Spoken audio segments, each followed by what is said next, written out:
আপনি জেনে অবাক হবেন আমির খানের প্রথম সিনেমার প্রচারণা কিভাবে হয়েছিল, তা আসলেই এখনকার সময়ের সাথে কখনোই মিল খায় না। বলিউডের মিস্টার পারফেক্ট হিসাবে এক নম্বরের নাম চলে আসে আমির খানের।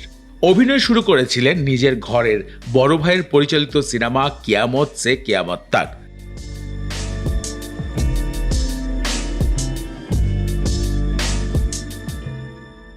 মনসুর খান আমির খানের বড় ভাই, তিনি সিনেমা পরিচালনা করতেন। 1988 সালে সিনেমাটি মুক্তি পায় কিয়ামত সে কিয়ামত তাক। এই সিনেমাটি টোটাল 50 সপ্তাহ সিনেমা হলে চলেছিল, যা কিনা এখনকার সিনেমার সাথে কখনোই তুলনা হয় না।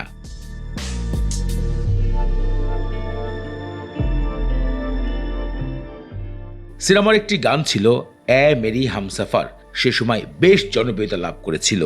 কিশোরদের ভিতরে এক ভালোবাসার ছোঁয়া ফেলে দিয়েছিল সিনেমাটি, যার অনেক রিমেক করা হয়েছিল বিশ্বের বিভিন্ন দেশে।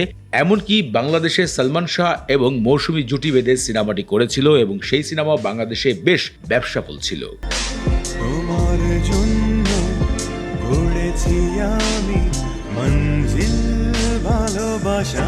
সম্প্রতি গণমাধ্যমে একটি ভিডিও উঠে এসেছে যেখানে দেখা যাচ্ছে রাস্তায় অটো রিকশার সাথে কথোপকথন করছেন আমির খান, পোস্টার লাগাচ্ছেন, টি শার্ট বিলি করছেন। এ সময় খেয়াল করা যাচ্ছে আমির খান একটি হাতা কাটা নীল রঙের জামা পরে একজন অটো চালক ভাইয়ের গাড়ির পিছে সেই পোস্টার লাগাচ্ছে সিনেমাটির।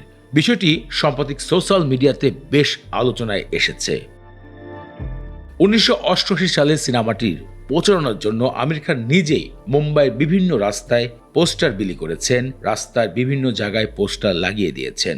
এমনকি সিনেমা মুক্তি পাওয়ার পর ব্যবসাফল হওয়ার পরে তিনি সেই সব মানুষদের কথা ভোলেনি। বিভিন্ন সময় বিভিন্ন অটো চালক, রাস্তার পাশে বাদামওয়ালা, ছোটখাটো ব্যবসায়ীদের সাথে যোগাযোগ করেছেন এবং তিনি লিফলেট বিলির বিষয়টা আজও সোশ্যাল মিডিয়াতে বলতে ভালোবাসেন।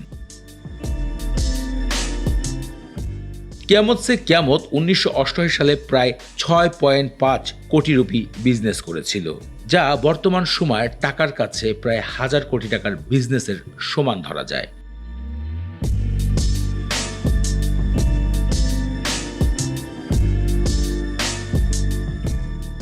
কিয়ামত সে কিয়ামত তাক সিনেমায় আমির খানের বিপরীতে মুখ্য চরিত্রে অভিনয় করেন জুহি চাওলা।